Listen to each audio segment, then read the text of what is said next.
Krakow is famous for being cheap, but is it actually good? I went to find out if Krakow is just a budget party town or a serious European destination.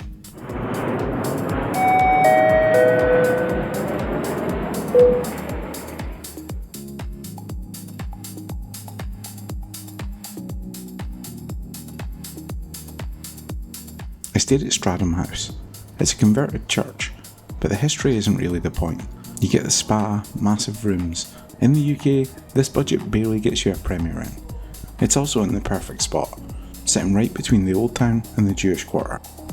Getting there from the airport is easy. It's about a 20-minute drive. You can take public transport, but Ubers here are way cheaper than back in the UK, so if you're only here for a short break, don't waste your time waiting for a bus. After stepping out of the hotel, I braved the cold for about 2 minutes before I decided I needed to warm up. So I jumped into Cavi Cafe, which is just down the road. It's a listening room, basically a hi-fi bar for caffeine. They take the acoustics as seriously as they take their beans. It's a nice place to sit, chill out and fuel up before you start walking around. So as I said, the hotel sits right on the edge of the Jewish Quarter, known as Kazimierz, I think. So this Jewish Quarter apparently used to be a separate city when all the Jews got kicked out of Krakow. Came here. I'm telling you this, by the way. Yeah, I'm telling you. I'm your tour guide because I've googled something. Wikipedia. Yeah. Not Wikipedia. Who uses Wikipedia in 2025? Founded by King Kazimierz the Great, is a direct rival to the capital next door. Historically, it was split right down the middle, a Christian quarter on the west and a Jewish quarter on the east. That sort of explains why now you find massive Catholic sites right in the middle of the Jewish district. This is Corpus Christi basilica. It was built by the king when he founded the city in 1335.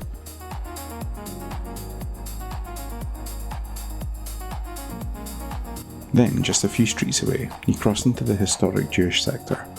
This is the Old Synagogue. It's the oldest one still standing in Poland, dating way back to the 15th century. That mix of architecture, churches next to synagogues, is what gives this area its tension and its character.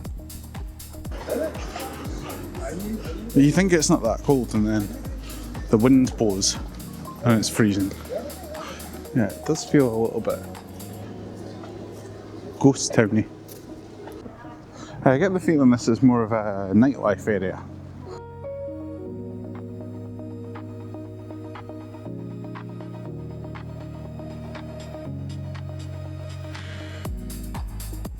But people actually live here, so the food scene is great. This round building in the square was built in the 1900s as a kosher poultry slaughterhouse. Now, it's the most popular street food court in the city.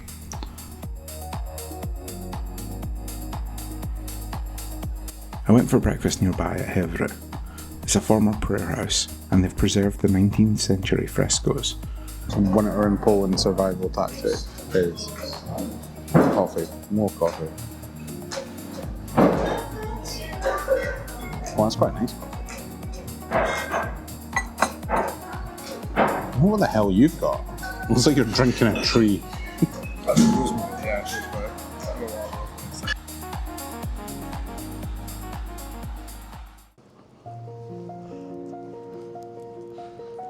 From there, I headed north out towards the Old Town. You don't really need a map for this part. The castle sits right in the middle of the route, so you naturally end up at the foot of the hill.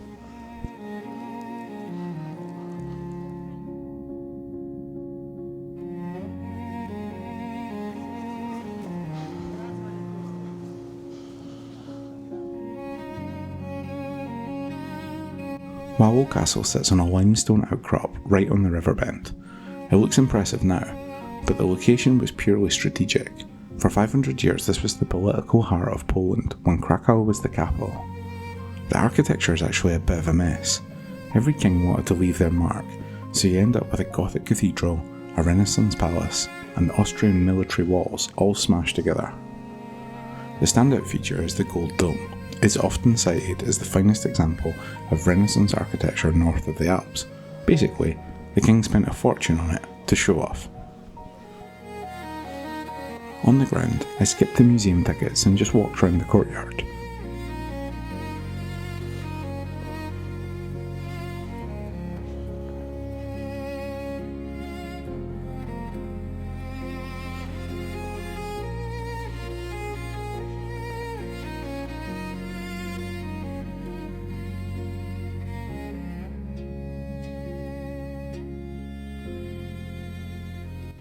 To get to the centre from the castle, you follow Grodzka Street.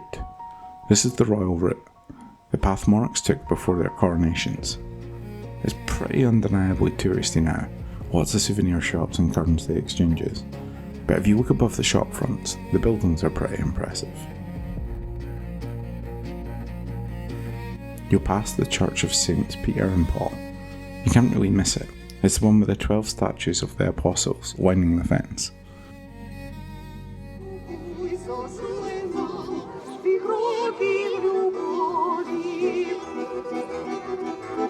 Pretty sure they're not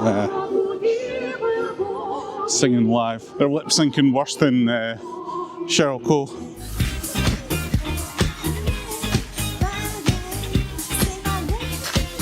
I'm not sure they're playing their instruments live either. At the end of the street, everything just opens up. This is the main square, and the scale of it is pretty ridiculous. It's the largest medieval square in Europe. That wasn't an accident. In 1257, when most cities were building cramped little alleys, Krakow laid this out to show exactly how rich and important it was. It was basically a massive medieval flex. You have this tower on the west side, which looks weirdly lonely. That's because it's an orphan. It used to be part of a huge town hall complex, but the city demolished the rest in the 1820s because they thought it cluttered the view. So now it's just a historic stump. Slap bang in the middle is the cloth hall. For 700 years, this was where you came to buy silk and spices.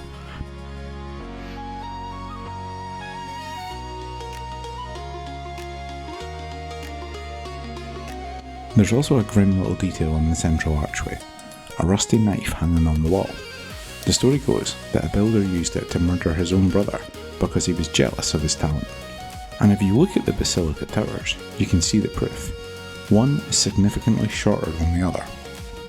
Legend says the older brother killed the younger one to stop the second tower from ever being finished. The asymmetry isn't a design choice, it's a bit of a crime scene.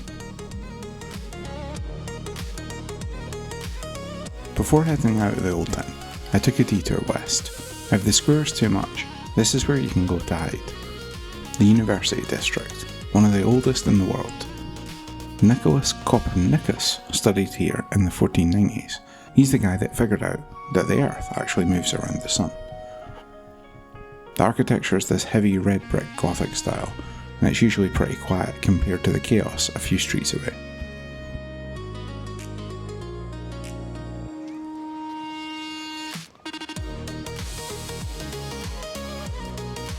No visit to Krakow is complete without trying a plate of pierogi.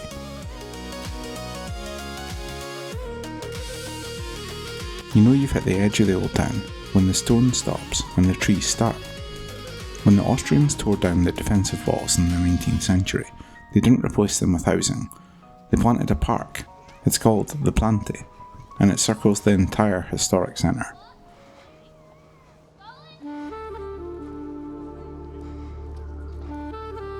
The only bit of defence they spared was the Barbican. It's a fortified checkpoint that used to connect to the main gate. You realise just how impenetrable this place must have looked in the Middle Ages.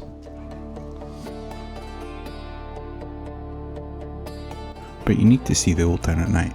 When the sun goes down, the atmosphere changes completely.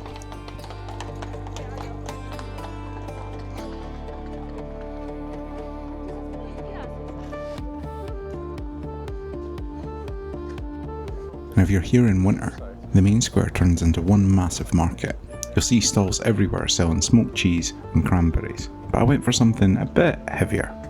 It's basically a massive slice of sourdough slathered in pork lard topped with pickles, onions and sausage.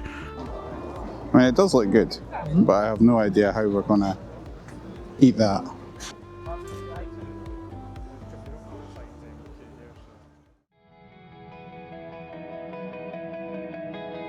Finally, for the best view of the city, I went here.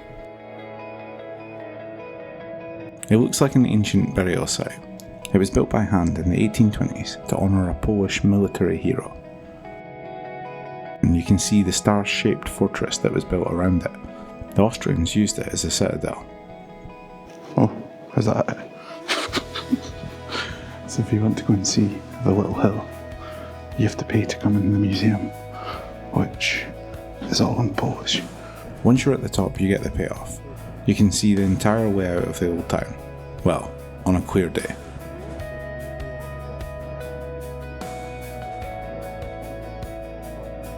So in short, it's a big hill and it's really cold and you can kind of see the city. Maybe it's nicer in the summer.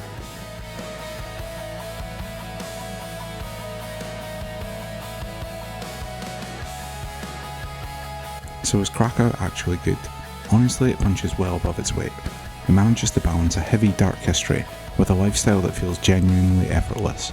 You don't need to be on a stag-do to enjoy it, and you don't need to be rich to afford it. And in Europe right now, that's quite a rare combination.